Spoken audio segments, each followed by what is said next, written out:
You can have a monogamous marriage, and if the couples are miserable, that's going to affect their children. You can have couples or thruples or quads or whatever who are in their polyamorous relationship and they're healthy and they're connected and they communicate and there's boundaries, and that's going to provide more health. So I just push back on this idea that there's a prescription that for all humans this is what you should do, when every human is so different, and like it's a matter of the health of the individual and then who they're being with, then the structure that makes it healthy. But if you're sleeping with multiple people, what is the point of saying I'm in a relationship with this person? Like if you're going to say I'm committing to you, what is the point of being in a relationship with them?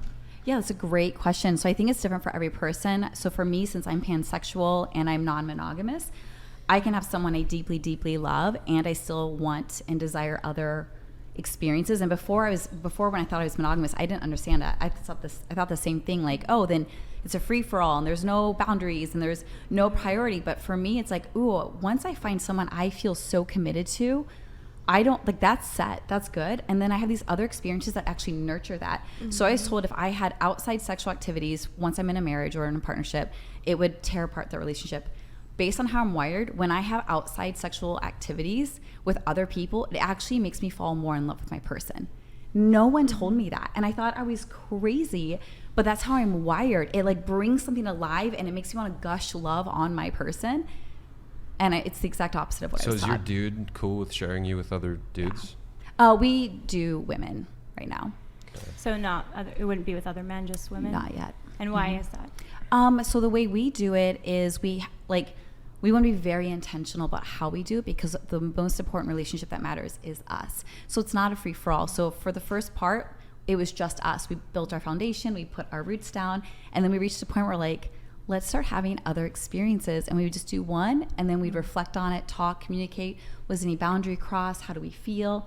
And we found that it actually brought us closer together. Wait, do you guys have threesomes? Mm-hmm. Oh, yeah. So the threesomes with the other woman, so you and another girl, and then him brought you guys closer together. Yes. And even my own. So because I'm on OnlyFans, I make content with girls. So I have sex with girls for my work. Oh, you do OnlyFans? Mm-hmm. And that also brings us closer together. I had these amazing experiences, and I come home and I tell all about the things, and like I feel alive and energized. And did you say you were a mother? Yes.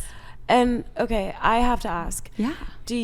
How old are your kids? 7, 10, 12. And because I went to school there was a guy, his mom drove a pink Hummer and she was a porn star, right? And everybody dogged on him because, and like it sucked for him and I felt really bad. Do you think that your kids would be affected at some point with like the fact that you did OnlyFans? No, so my kids are very educated at their age appropriate level, but I've asked my teen boys how they feel, and I was like, do you ever get picked on by your friends? And they said, no. Why would we even have friends like that? So their friends don't even know? They know. They know? They do know, and they don't care. What about other kids at school? These are the kids at school that know. Well, I mean, like your kids have friends, and then there's other kids that they're not friends with. My little kids, I don't think their friends know, but as they get older, their friends know, because I'm friends with their moms or their dads or their families. And so it becomes knowledge, and they're just like, cool. And then some of my kids are like, here's how you can make more money. You should try this on Twitch. You should do this. Like they actually like help me, and they... Little Gen Zers. Like they're just so open-minded. They don't have the stigma and the judgment that I was raised with. Yeah. I have a question. Yeah. Earlier in the conversation, you made the statement, if I recall correctly, you put it, as long as you're at peace with your morality, that's what matters, right? Do you think that this kind of sexuality would be sustainable if it was like all across our society, like if everybody operated this way? I think a lot of people do operate this way. They just do it in secret or behind backs. Yep, on accident. Or on accident versus... What do you think the percentage is? Like more than 10%, less than 10%? I'd say well over 50. Oh yeah, the people you think it's well over 50%? I think it's well over 50% of people that do would what? That would rather cheat on their spouse than be openly polyamorous with them and open the lines of communication. I'm calling cap on that. I don't think There it's was more than actually 50%. a study done where 70% of men have cheated on their wives at one point or another. So Yeah, but I think 70% I would drag a number a up. I quick think note 50 on is that. probably a little high. I think a big thing, Way high. a big reason, Maybe. I think Yeah, I it's think been... so. At least I think it's way high. At least in the generation that I am in. Yeah, and your that's generation, growing, maybe. For sure. We're all... Well, Sure. But also like your social circle, like of my friends, like most of my friends, they're not interested in doing that. So this was I can understand this that. was in part by design, because the sexual revolution happened right in the 60s and the 70s, and there was this sexologist named Alfred Kinsey. Let's go. I don't know if anyone has heard of him, but he's kind of known as the godfather or the grandfather of sexology today. And so his ideology has really influenced a lot of sex ed today and a lot of behavior today.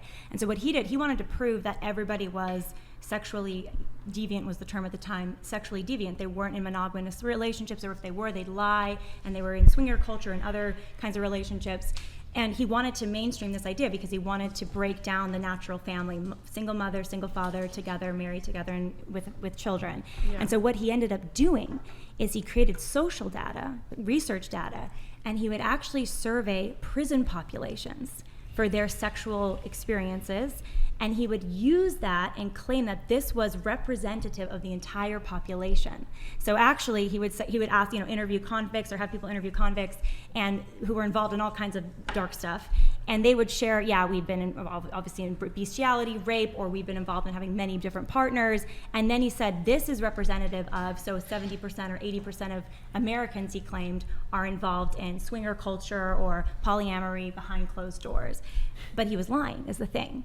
But so you're telling me that stat she just referenced is total BS? I don't know exactly where you got that stat, but I think it might be a Keynesian stat, because a lot of his statistics kind of created the groundswell for that mentality. And then the problem is it can become a self-fulfilling prophecy, right? So if everybody thinks, it's normal to have sex with a ton of different people, it's normal to not be monogamous, it's actually good to not be monogamous, right? That's the message of society tells you. It's good to, porn is good, sleeping around is good, sex is not a big deal. Then it kind of becomes a self-fulfilling prophecy, because more and more people get sexualized and get, start down that path. And unfortunately in our society too, a lot of young girls, I heard what you shared, Kirsten, right? Mm-hmm. It was horrible. Like with that guy, it's ridiculous, right? But he was probably watching porn, right? So he's being trained by his pornography to treat you like an object. He didn't even talk to you about it. He just did this gross thing to you, and you're like, what the heck? You walk out, right? But he was trained by porn to do that. That's not normal. Like, a little boy doesn't grow up and become that naturally as a man. He's trained to think and become deviant and messed up. I disagree, because if you're gay, you're going to want it in the ass. And as a woman, I love pegging. And I didn't learn that from porn. It's a desire I had. It's like, I wish I had a dick sometimes. And if I don't, I'm going to buy one. So to say that that's like to say it only comes from porn is like such a. When did you first realize you wish you had a dick sometimes? Probably since I was little. I've always been very sexual and have always wanted to fuck most people with two legs. Like, I just am drawn to having sex. And in my 20s, maybe late 20s, I think the curiosity was there. And I didn't watch porn in my 20s. I was a Christian in a monogamous marriage, but I had this desire.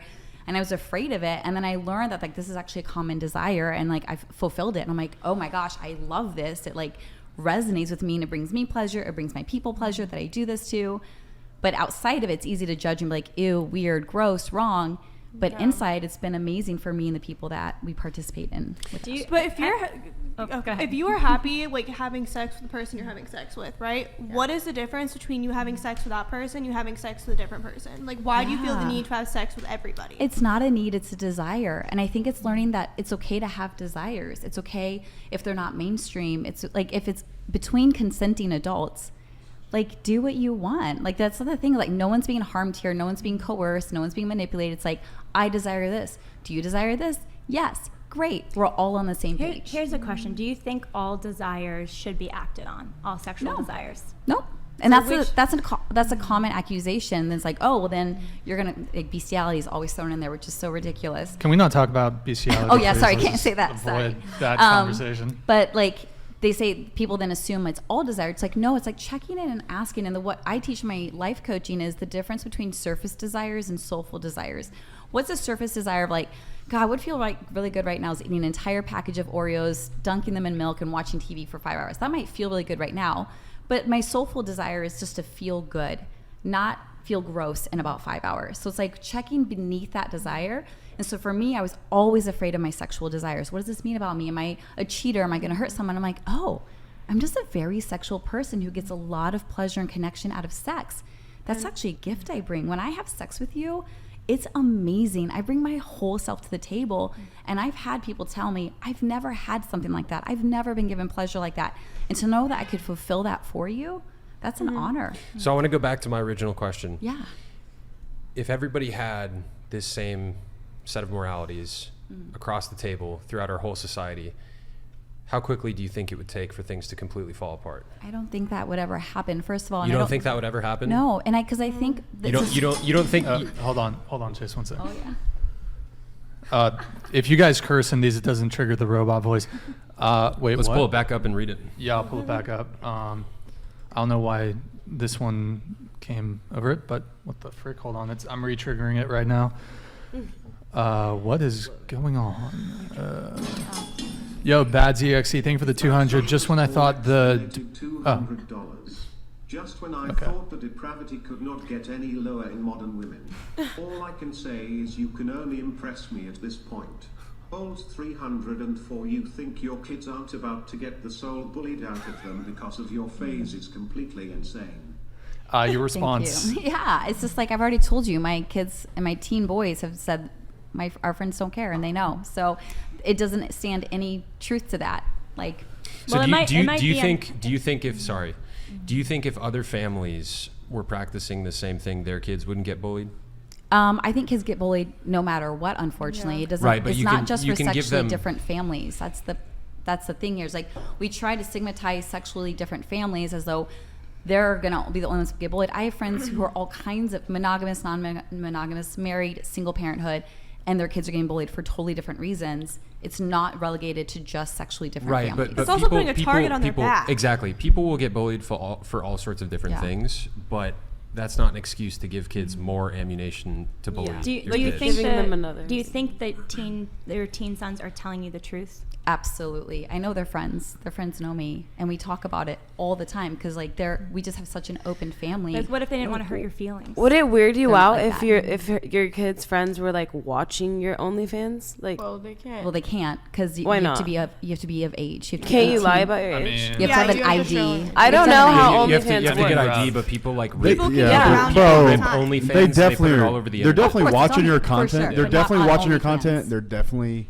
doing things they shouldn't be doing to your content. But who hasn't done that to their friend's hot mom? There's one more thing. I think there's one more important thing going on here, though, because I think this is something really interesting. Nick, you were talking about like sexual desires and the desire to act out on our different sexual desires. And I think there's this mentality in our culture today that if someone has a sexual desire, then that is their identity. That can become their identity. If they have enough of a sexual desire in one direction, that's their identity. And so, but I don't think that's true. I don't think we're defined by our desires. I think we're defined by what we choose. I love pegging, and I do not identify as a pegger. It's like, I love threesomes, and I don't identify as a threesome. It's like, I'm Nicole Mitchell, a woman who's alive and in tune with what she wants and lets herself have it with consenting adults, and there's nothing wrong with that. I disagree. I have all kinds of experiences, but it doesn't mean I have to identify as each of those things. I love Oreos. I'm not an Oreo. You know, it's like, we have to realize like these are statements we say as there's no substance behind it. No, I disagree. I disagree. Nick, I got to make a point. Nick, go for it. You say that there's nothing wrong with it. You say that as long as you're at peace with your morality, it's fine. I completely disagree. Again, fine. I think if our entire society ran the way that you're kind of prescribing, where people just fulfill whatever quote unquote soulful desires they have, things would completely fall apart. Like the values that she was preaching to Justin earlier when he was getting a little bit annoyed by it, understandably. What she was preaching, I am here personally in the world to serve God, and I believe that one of the best ways that we can serve God is by sacrificing our selfish desires that might have negative impacts on ourselves or other people. And these statements like, as long as you're fine with it, it's okay. Like, there's ripple effects to our actions. In that statement, though, the assumption is that the desires are negative and that they will create harm. So I have a belief that my desires are given to me by God, and by fulfilling my desires, it brings more good in the world. You think that they're given to you by God? Yes, I think the fact that I have a clitoris, which only exists for pleasure, not for reproduction, not for child rearing, purely for my pleasure, I believe there's a divine design where pleasure is our birthright. And so by me honoring my desire for pleasure, letting myself receive it, letting myself give it to others, produces so much good and pleasure and connection It baffles me truly how people are so afraid of pleasure. They'd rather sacrifice and deny. And to push back on what you're saying earlier too, like if we did all the way you guys preach of like husband, wife, monogamous marriage and kids, that's how society has been the past 100+ years. And women were trapped in marriages for thousands of years. Women were trapped in marriages. They couldn't get out, and if they got out, they were ruined because their worth and value was solely found in that marriage. They could only provide it for. Yes, women didn't have the right to own homes, open credit cards, have bank accounts, buy property. The reason the divorce rate is so high now is more women we are capable to be financially independent. So this is something I'm super passionate about because I think there's been a version of maybe fundamentalist Christianity that people have experienced that they felt really hurt by, and so they've kind of lashed out against it and rejected it. And I see this a lot, actually.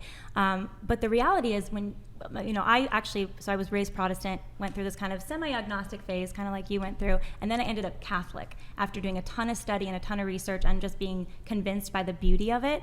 And it was learning about how men and women are equal dignity, they're equal partners, learning about sex, what God's design is, which is a beautiful one, that it is about pleasure. It absolutely is about pleasure. And pleasure, it's not dirty or shameful, but it's also about procreation and the ability to bring life into the world. And it's designed to be within marriage, where you're in a lifelong public commitment to someone that you're going to give yourself 110% to.